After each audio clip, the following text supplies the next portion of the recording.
Selamat malam semuanya. Assalamualaikum warahmatullahi wabarakatuh. Om Swastiastu, Namo Buddhaya, Shalom, dan salam kebajikan. Perkenalkan, nama saya Raffi Ahmad Fadilah dengan NRP terakhir 1119 dari Teknik Material Metalurgi yang akan bertugas sebagai moderator dari kelompok 8. Pada kesempatan kali ini, kami akan mempresentasikan jawaban dari pertanyaan dosen kami yang terhormat Ibu Dr. Anda Heni Hendrayati, MPD. Pertama-tama, mohon izin saya perkenalkan kepada kalian semua pemateri pertama kita, Saudara Yusuf Saifullah. Waktu dan tempat dipersilahkan. Terima kasih kepada Saudara Ahmad atas kesempatan yang telah diberikan. Sebelumnya izinkan saya mengenalkan diri saya. Saya Saifullah Yusuf dari Teknik Material dan Metalurgi dengan NRP 3 digit terakhir yaitu 102. Di sini saya akan menjelaskan mengenai pertanyaan tentang mengapa menulis ilmiah wajib diawali kegiatan mencari atau menemukan referensi yang kredibel. Uh, nah, ketika kita sedang menulis ilmiah, maka yang akan dibutuhkan pertama adalah informasi yang akurat.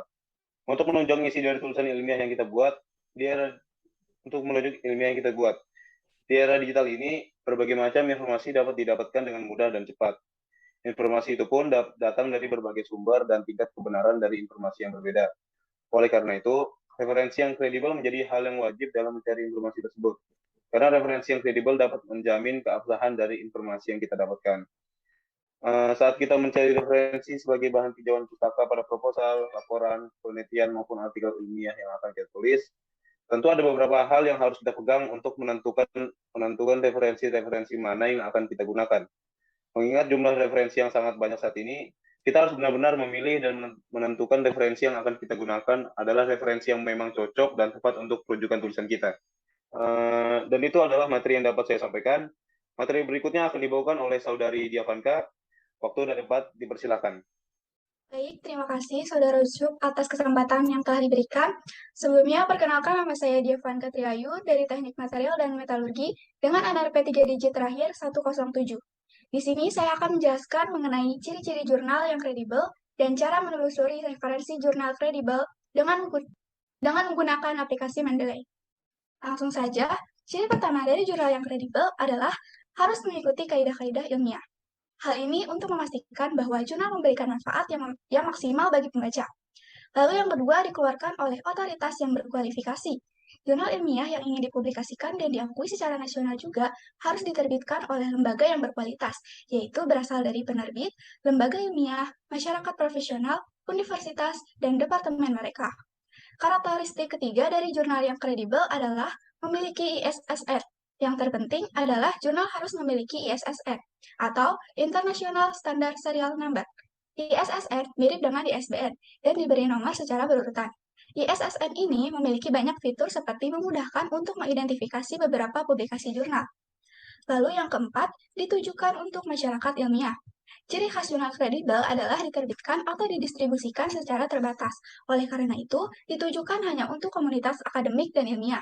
Dalam hal ini, komunitas ilmiah terdiri dari dosen, mahasiswa, peneliti, dan akademisi. Dan yang terakhir yaitu terdapat terbitan versi online. Majalah nasional juga membutuhkan versi online agar pembaca dapat mengakses majalah kapan saja dan di mana saja. Ini juga memudahkan mereka untuk mengunduh file jurnal nasional yang diakui dalam format PDF. Selanjutnya, cara menelusuri referensi yang kredibel dengan menggunakan aplikasi Mendeley, yaitu sebagai berikut. Langkah yang pertama ialah klik pada bagian pencarian dan ketik judul jurnal atau artikel yang diinginkan. Setelah Anda mengketik judulnya, maka akan muncul beberapa pilihan jurnal yang diberikan. Langkah kedua, kemudian tekan Enter. Setelah itu, akan muncul tampilan seperti berikut ini. Anda dapat memilih jurnal seperti yang diinginkan. Setelah Anda mengklik pada pilihan tersebut, pada Mendeley di sebelah kanan akan muncul tampilan seperti berikut.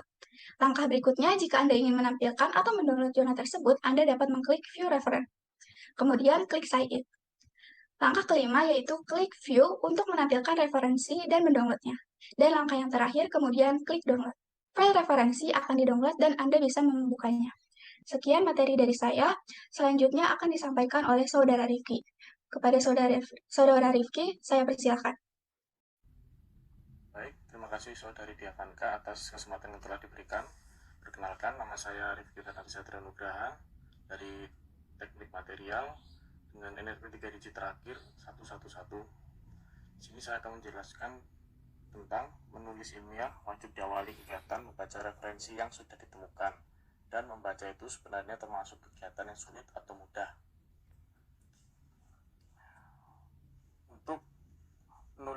untuk menulis ilmiah wajib diawali kegiatan membaca referensi yang sudah ditemukan, yaitu 1. Menulis karya ilmiah membutuhkan informasi yang akurat yang didapat melalui media cetak ataupun digital. 2. Kegiatan membaca seharusnya dibiasakan sejak kecil. Dan 3. Membiasakan diri untuk selalu membaca dapat melatih otak untuk berpikir lebih kritis serta menghindari rasa malas. Sekian materi yang akan disampaikan selanjutnya, yaitu oleh saudari Natania. Waktu dan tempat saya persilahkan. Terima kasih Saudara Rifki atas kesempatan yang telah diberikan. Sebelumnya perkenalkan, nama saya Natania Sabetina Rispo dari Teknik Material dengan NRP 3 digit terakhir 115. Di sini saya akan menjelaskan mengenai bagaimana menjelaskan perbedaan pembaca yang baik dan pembaca yang buruk.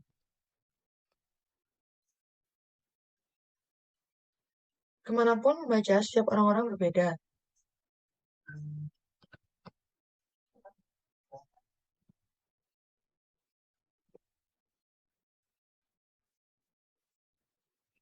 Terima Baik, kasih maaf, Mas. Saudara Rifki.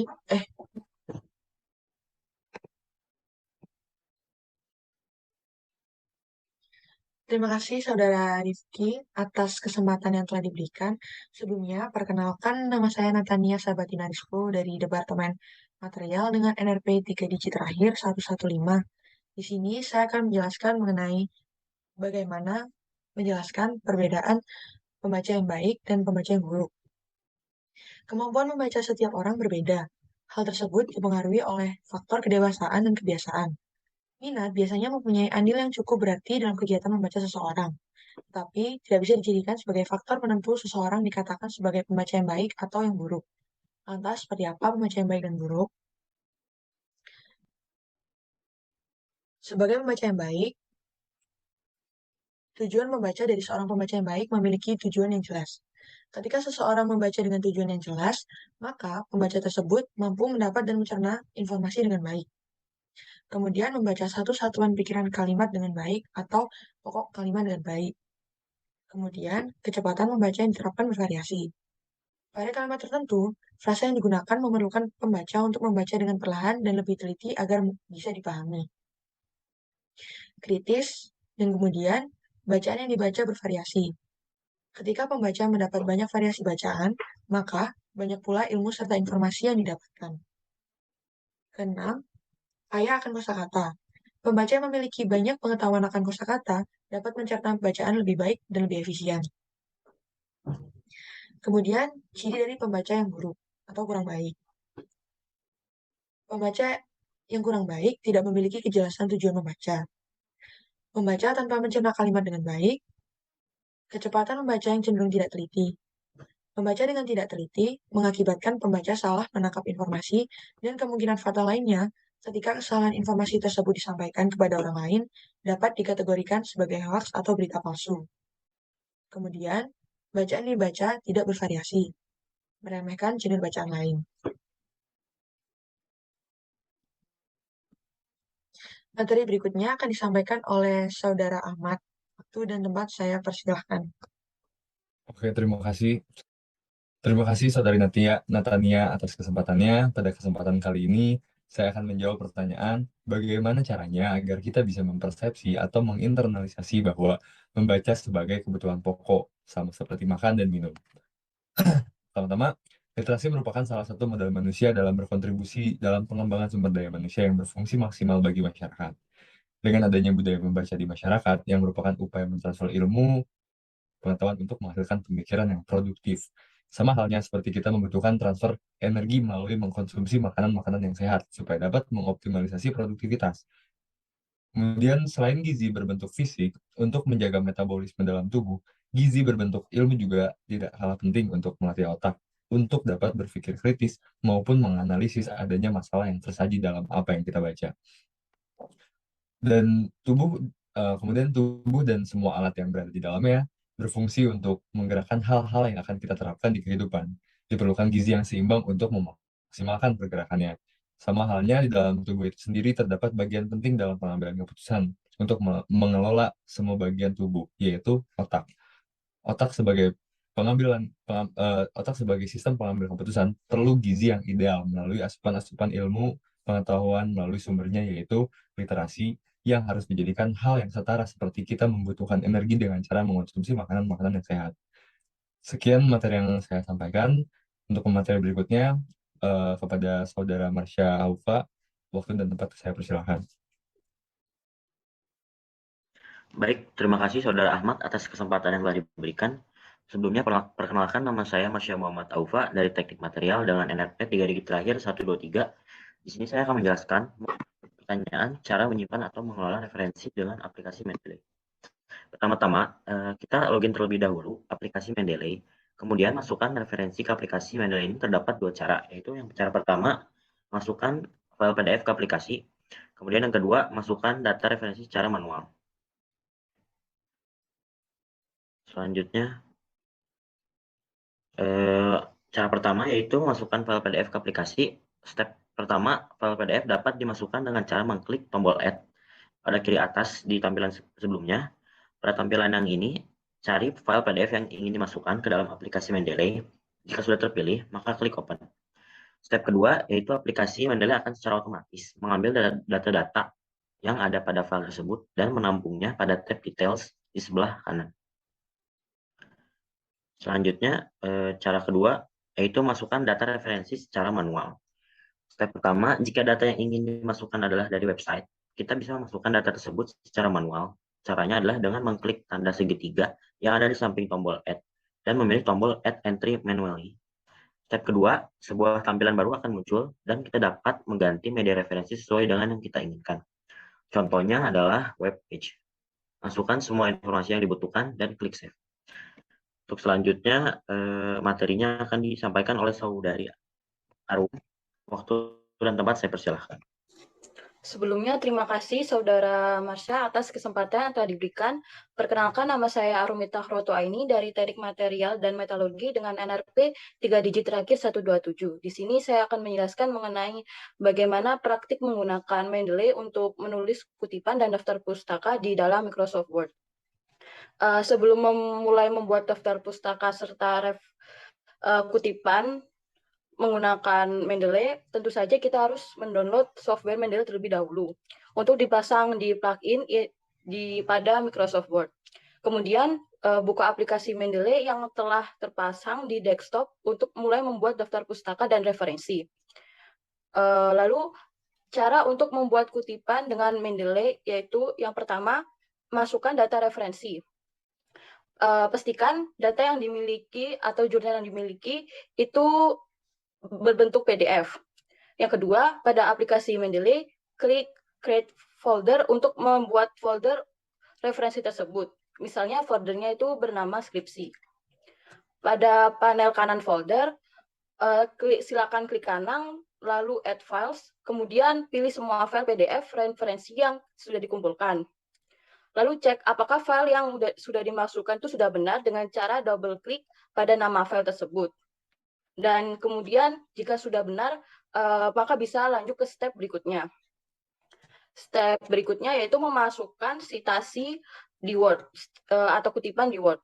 Yang pertama, buka dokumen, kemudian letakkan kursor di akhir kalimat yang ingin dikutip.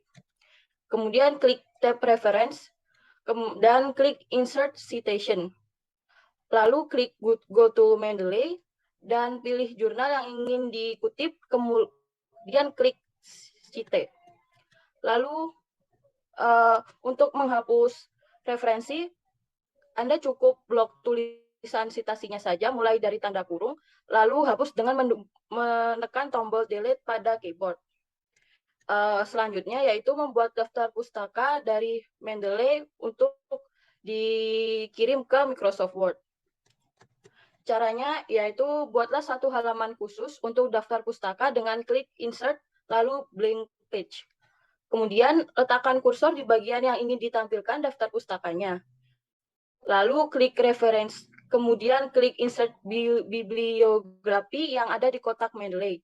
Dan selanjutnya daftar pustaka akan secara otomatis sesuai gaya penulisan yang sudah dipilih. Sekian materi dari saya, baik saya kembalikan kepada Saudara Ahmad sebagai moderator. Oke, Sebagai penutup presentasi kami kali ini, saya ingin berterima kasih kepada rekan-rekan saya yang sangat luar biasa, dan terima kasih banyak kepada yang terhormat Ibu dosen kami, Dr. Andayani Handayati, MPD, dan rekan-rekan kelas kami yang saya banggakan karena telah meluangkan waktunya untuk memperhatikan presentasi kami. Mohon maaf apabila terdapat salah kata. Om Shanti Shanti Om, Namo Buddhaya, Shalom, salam kebajikan, dan wassalamualaikum warahmatullahi wabarakatuh.